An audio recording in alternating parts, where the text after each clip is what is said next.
Merci beaucoup, Pascal Popelin. Merci, Monsieur le Président. Je suis toujours frappé lorsque j'entends nos collègues de l'opposition réagir à des propositions en matière de droit électoral par cette démarche intellectuelle qui consiste à partir d'une situation politique donnée, l'existant, pour en tirer des conclusions sur les effets de la réforme pour l'avenir. Mes chers collègues, ça ne marche pas comme ça. Et la manière dont vous avez procédé au découpage électoral pour les élections législatives aurait dû vous renseigner sur cette question. Moi, je crois qu'en matière de réforme du droit électoral, il ne faut pas raisonner comme vous le faites et comme vous l'avez malheureusement toujours fait. Et il est plus sage de s'efforcer de respecter un certain nombre de principes. Monsieur Larrivé a parlé de logique de punition du Sénat. Est-ce que améliorer la représentativité du collège électoral des sénateurs, c'est une punition?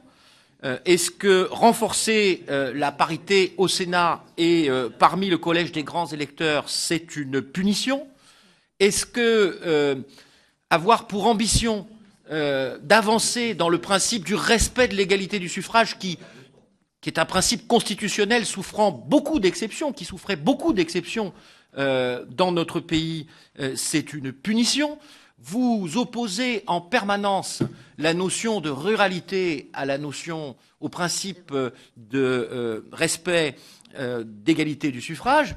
Je me permets de vous rappeler qu'une fois encore, après les diatribes que vous avez utilisées lorsque nous avons fait la réforme du mode de scrutin départemental et la nécessité du redécoupage, toutes ces diatribes ont été balayées par le Conseil constitutionnel qui a réaffirmé la primauté de ce principe d'égalité du suffrage. De la même manière qu'il a fait, nous le verrons cet après-midi dans le débat, en nous demandant d'aller encore plus loin dans la réforme du tableau des conseillers de Paris pour respecter ce principe d'égalité du suffrage. Alors, mes chers collègues, il faut ramener les choses à leur juste proportion. Vous avez parlé de créativité s'agissant de ce projet. Il reprend pour l'élection à la proportionnelle une réforme qui avait déjà été faite, qui avait déjà été mise en œuvre et sur laquelle vous étiez revenu.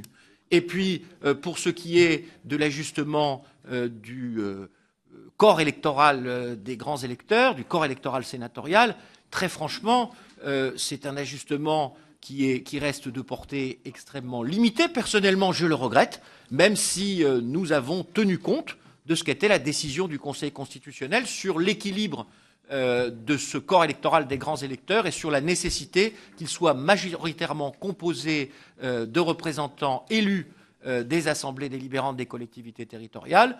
Bon, en tout cas, nous réduirons l'écart qui fait qu'aujourd'hui, un grand électeur, selon l'endroit où il se trouve et dans le même département et pour élire le même sénateur, pèse parfois jusqu'à 6 fois le poids en termes de population d'un autre grand électeur. Donc naturellement, le groupe SRC votera favorablement ici en commission et ensuite en séance cette proposition de réforme qui est simplement un petit pas en progrès vers une démocratie plus représentative et plus conforme à ce qu'on est en droit d'attendre d'une démocratie moderne.